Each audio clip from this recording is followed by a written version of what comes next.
fazer, não sei se é a 26ª, é a 26ª, penso que é a 26ª sessão da Comunidade de Leitores de Paisagens Literárias de Lisboa. O livro que nós escolhemos então para esta sessão, para apresentar esta sessão, para conversar convosco, chama-se Lisboa nas Narrativas, Olhares do Exterior sobre a Cidade Antiga e Contemporânea.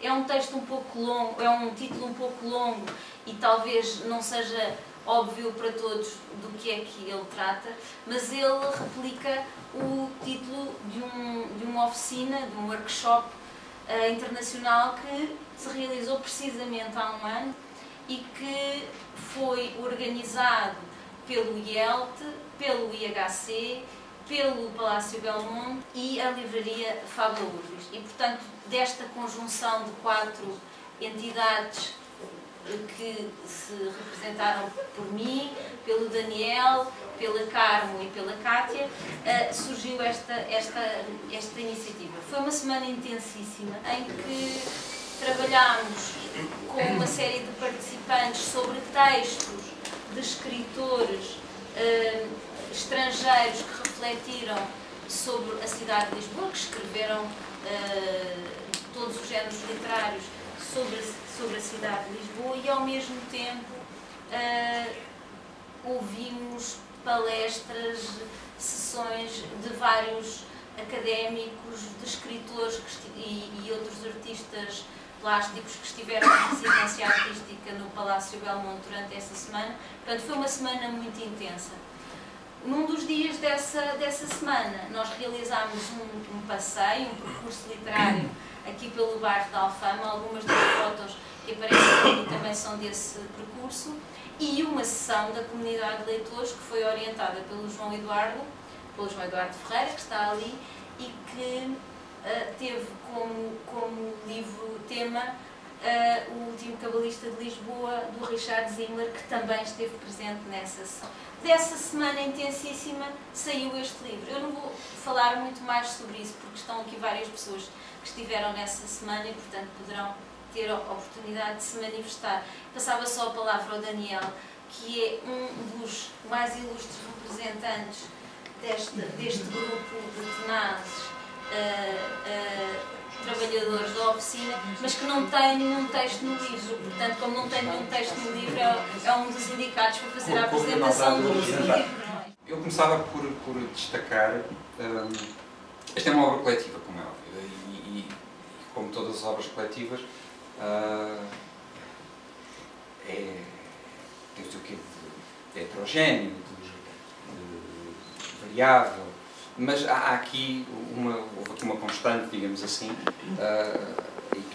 que me parece que deve ser referida logo de início, e essa constante foi a Ana Isabel. A Ana Isabel, como coordenadora de um projeto de investigação, não financiado, diga-se, que corre desde 2009, no IELT.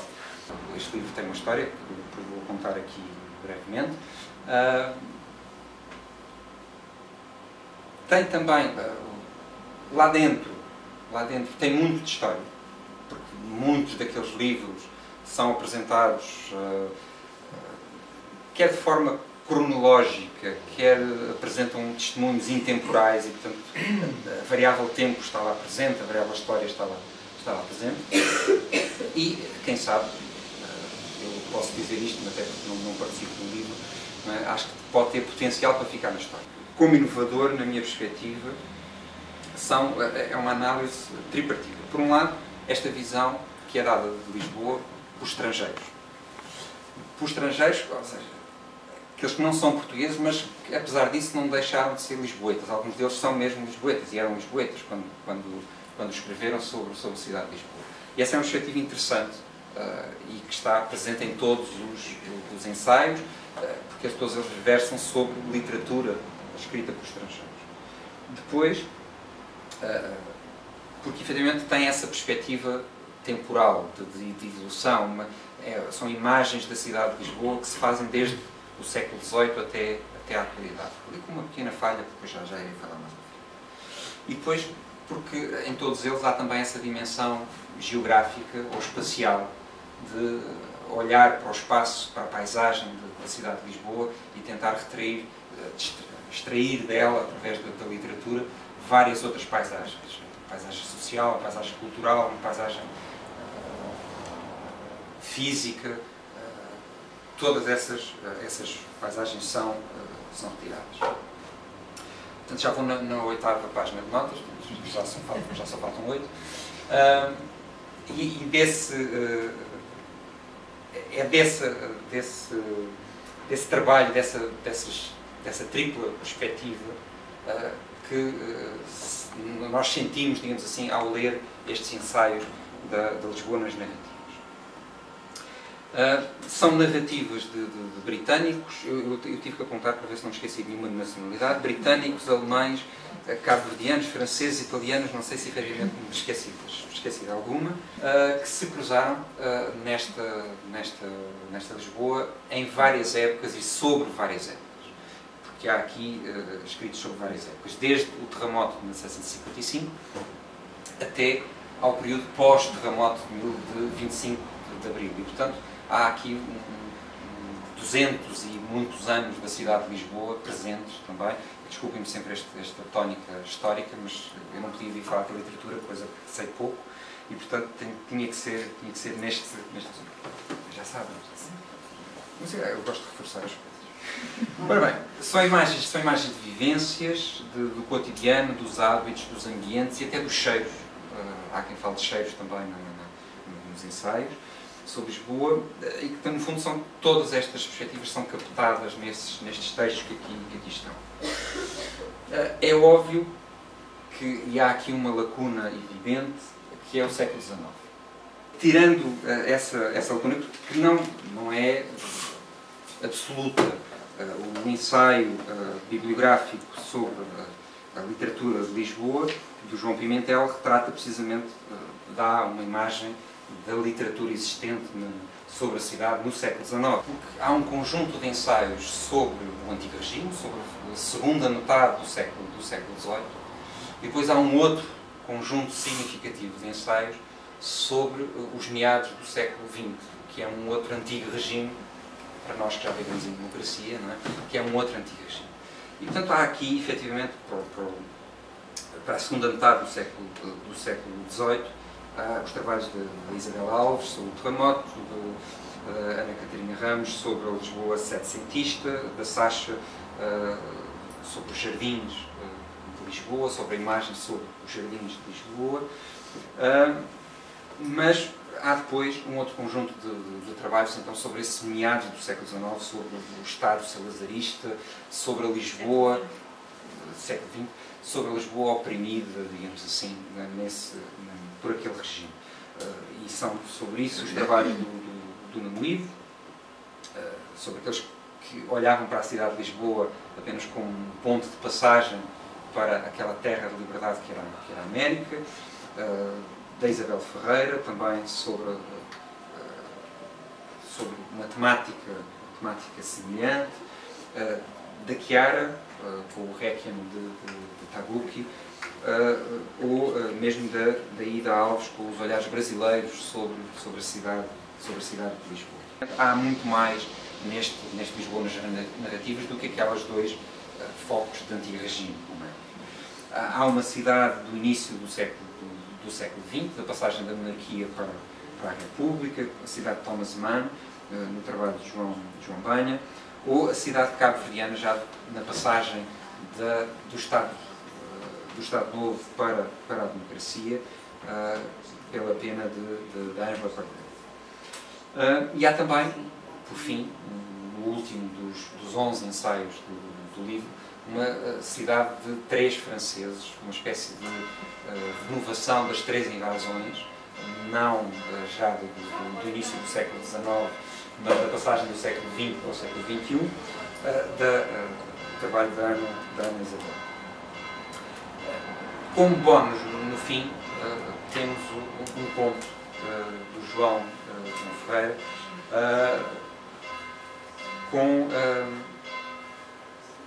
não sei se chegou propriamente a apanhar o larápio, mas parece que o conde sai do seu bolso e anda às voltas pela geografia da cidade, atrás de um ladrão de pastas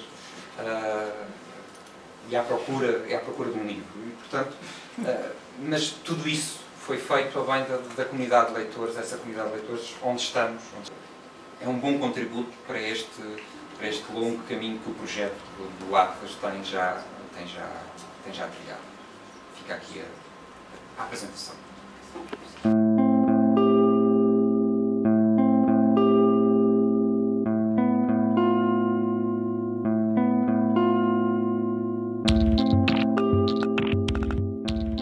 Escolhi um livro que à primeira vista me parecia que não falava de Lisboa, porque realmente o Remarques nunca cá esteve e portanto não descreve Lisboa. E depois sofri muito, porque achei que aquilo não falava de Lisboa, até perceber que afinal falava. Falava de Lisboa, falava de Portugal e falava de uma visão sobre o Portugal daquela época que depois me entusiasmou de facto. Sobretudo quando revi o filme do Canijo, A Fantasia Lusitana, que me trouxe uma visão sobre aquele período que parecia um período de águas tranquilas, um Portugal tão sossegado, tão paradisíaco, parecia para os refugiados, e que não é? Era uma perfeita fantasia, se juntarmos a isso a exposição do mundo português, os seus casinhos, os seus pertinhos, todos muito organizados e muito bem postos nos seus sítios. E isso foi interessante como leitora, foi interessante como pessoa que gosta de história. E pronto, foi isso que eu tentei traduzir no texto, que espero ter conseguido para quem também queira saber mais sobre esta época. Um outro ponto importante, quando depois percebi que não era tão mal ter pegado neste livro, é que me percebi que nós vivemos, e depois até nas minhas conversas com a Irene Pimentel, para preparar a sessão aqui, que nós vivemos uma época em que não é mero passatempo ou mera curiosidade e desejo de saber mais, perceber como é que aquele regime teve o apoio que teve, porque não vamos dizer que estava tudo contra, ele estava lá contra tudo e contra todos, não era verdade. Como é que ele conseguiu mascarar a sua raiz quando nasceu, ou até uma boa parte do seu período vigente, como é que se conseguiu mascarar, até que depois houve uns documentários na televisão muito interessantes sobre estética, propaganda e utopia, não sei se viram, foram 2 documentários muito interessantes sobre o António Ferro, e que realmente, pronto, nada é linear, e ainda bem que não é, mas eu acho que é importante que hoje em dia este período, não propagandisticamente, mas que se volte a falar nisto e que se volte a estar atento, porque há sinais de perigo em relação a possíveis novos salvadores e para pôr as finanças em dia. Não sei se vimos ali daquelas bandas de Santa Comba ou de outras santas quaisquer. Tenho a dizer que este texto da Isabel tem uma característica muito importante, que é muito claro nos objetivos que quer. É uma qualidade que às vezes não, aliás é a qualidade mais difícil de conseguir, que é ter um objetivo, chegar lá com uma clareza e de uma forma muito, para mim, muito bonita. Estou a fazer mesmo, é uma crítica mesmo muito sincera. E acho que a pessoa fica com uma visão muito, enfim, triste, daquela época, uma época em fuga. Portugal e os judeus, tudo ali havia um bocadinho de fuga. E pronto, vinha acrescentar que é um texto a ser lido, que é muito agradável de ler, e tem muita informação posta em frente.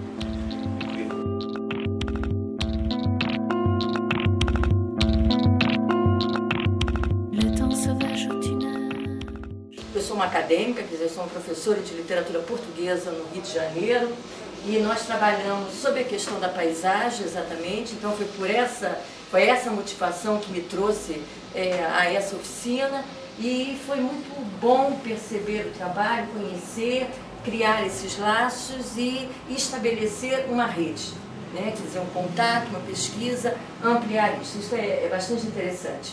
Eu, pessoalmente, quer dizer, em termos de investigação, eu trabalho com poesia, e trabalho com poesia portuguesa contemporânea, dos anos 60 até o momento. Mas, como o tema era ver como é que os escritores brasileiros trabalhavam sobre Lisboa, eu fui então a Cecília Meirelles. A visão de Cecília é uma visão típica dos brasileiros em relação a Portugal, dos anos 50, essas crônicas são da década de 50.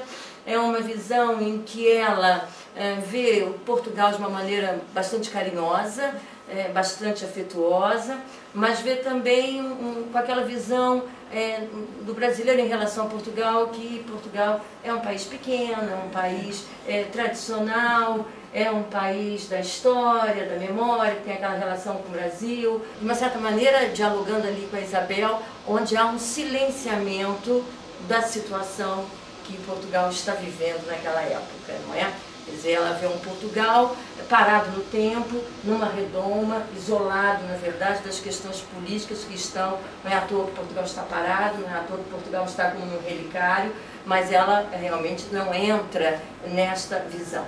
Mas fiz questão de fazer um trabalho que ultrapassasse a escrita de Cecília Meirelles com um escritor contemporâneo que é Luís Rufato, um escritor brasileiro contemporâneo. A literatura brasileira contemporânea, ela tem um matiz político e social muito forte, muito grande. A questão de ser estrangeiro, a questão do imigrante, pela década de 80 e 90, em que o Brasil estava numa situação caótica, não é? Que todos conhecem, fez com que muitos brasileiros, especialmente do estado de Minas Gerais, emigrassem ou para os Estados Unidos, quando tinha coragem de enfrentar o idioma inglês, ou então vinham aqui para o Brasil, Portugal, que era a porta de entrada para o resto da Europa. Então o Luís Rufato faz esse livro, Bom Dia Lisboa, em que ele segue um imigrante. A narrativa é muito simples, é um livro pequeno, se lê muito rapidamente, mas é muito interessante ver este imigrante, como é que ele vai, não conhecia nada de Portugal, muito diferente de Cecília Meirelles, não tinha nenhum laço afetivo, Portugal para ele não existia, e ele vem para cá e vem trabalhar, e como é que é o contato, como é a dificuldade de entender esta outra cultura, que embora seja em língua portuguesa, não é a mesma cultura, não é? Então todo confronto, toda a tensão que existe nisto é explorado no texto do Luís Rufato. E eu termino o texto, então, com alguma coisa que é da minha área de estudo, que é exatamente a poesia portuguesa contemporânea, a partir de um dos seus poetas, né, dos vossos poetas, que é o Manuel de Freitas, que é um poeta que começou a publicar no final da década de 90, e o Manuel de Freitas, a Lisboa que aparece nele, claro que não é uma visão turística, não é uma visão, é uma visão existencial profundamente, é a paisagem como uma construção subjetiva mesmo, é como é que se vive essa Lisboa, e dentro do ponto de vista desse sujeito lírico, é uma Lisboa arruinada, arruinada não monetariamente, arruinada existencialmente. Porque é uma Lisboa é uma Lisboa urbana, que sofre um processo de perda de memória a cada ponto, a cada lugar. E então esse confronto dele, o modo como ele trabalha essa Lisboa dos cafés, das ruas, das pessoas que se vão, dos lugares que se transformam, do silêncio, da morte, etc., é uma visão bastante interessante. E, quer dizer, o artigo é simples, o artigo tenta mostrar o diálogo entre essas vozes, E é assim, para mim, bastante interessante, quer dizer, agora eu vendo o livro, repensando, porque, por exemplo, eu por acaso estou aqui em Lisboa hoje, porque eu estou em Portugal cuidando de nossos alunos brasileiros. Vocês sabem que Lisboa está com 2.000 alunos brasileiros. E a minha universidade, no meu caso é de letras, nós temos um grupo pequeno de 7 alunos na Universidade de Coimbra. Foi feita a avaliação de como é que esses alunos estão vivendo esta realidade, para eles que é muito diferente. Estão sendo feitos estudos a respeito disso e como é que esta população brasileira está também intervindo nesta paisagem cultural que é da Universidade de Coimbra, por exemplo, modificando os próprios comportamentos acadêmicos da Universidade de Coimbra, já que há turmas que são todas de brasileiros. Eu só quero terminar, eles nos mostraram, por exemplo, o setor de artes, há alunos de todas as áreas, né? São de todas as áreas. Então mostrou um aluno de artes que pediu para o professor fazer não uma intervenção em sala de aula, como é do hábito aqui, mas fazer fora da sala de aula. E o professor permitiu, e ele, vocês sabem, ali na Universidade de Coimbra tem aquela praça com a estátua de Dom Dinis, não é? Então ele fez uma intervenção nesta praça. É muito interessante isso tudo, hoje me fez lembrar muito disso. O menino vendou-se, colocou aqui enrolou um cachecol preto no rosto, portanto não se viu o rosto, vestiu, como aqueles homens sanduíche que faziam propaganda, vestiu alguma coisa dizendo assim, mais ou menos assim, agora não me lembro as palavras corretamente, cuspe num estrangeiro por 25 cêntimos. E atrás, made in Brasil. Não é? E ficava parado ali na estrada. Então é muito interessante esse lugar do estrangeiro, como ele ficou parado, estátua ali, como é que as pessoas, os jovens, né, passavam por ali e ficavam não entendendo o que era aquilo, como por exemplo, isso foi tudo filmado, não é? Como um aluno português chegou perto dele e disse, não, eu não vou deixar que cuspem em você. Pensaram que era uma praxe, né? Que era coisa, não vou deixar que cuspem. E, curiosamente, uma aluna brasileira chegou e não sabia o que era aquilo e achou que era um português a ridicularizar a posição do brasileiro, não é? E então dialogou com ele, brigou com ele, rasgou o que ele tinha, dizendo que ia fazer queixa ao reitor, que aquilo era um absurdo, não sei o quê, e cuspiu nele, sem pagar, não é? Sem pagar os 25 cêntimos. E pagar. Então, e foi muito interessante, depois, claro, ela foi embora, tentaram explicar para ela, mas ela foi embora, e aí houve toda uma reunião, que foi a discussão realmente do estrangeiro, do olhar do outro para isso. Então eu acho que esse projeto da paisagem, esse projeto que a Ana está levando com toda a equipe, é um projeto muito rico, muito interessante. O tema da paisagem é um tema praticamente inesgotável. Quer dizer, todas essas leituras nos provocam outras abordagens, outras linhas de encontro. E do nosso lado, quer dizer, da minha universidade, do meu grupo de pesquisa, nós só desejamos intensificar a rede com a Ana Isabel. Quer dizer, nos interessa bastante, para nós é muito bom que seja online, o livro é muito bonito, é muito bom o papel, o cheiro do papel, mas ele fica parado nas prateleiras e é muito difícil circular. E sendo assim, ele permite, por exemplo, nós já estamos, agora já vi que está no site de vocês, então agora nós vamos no nosso site puxar em destaque para que ele possa ser lido, e isso é uma expansão muito grande para todos nós, né? Muito interessante.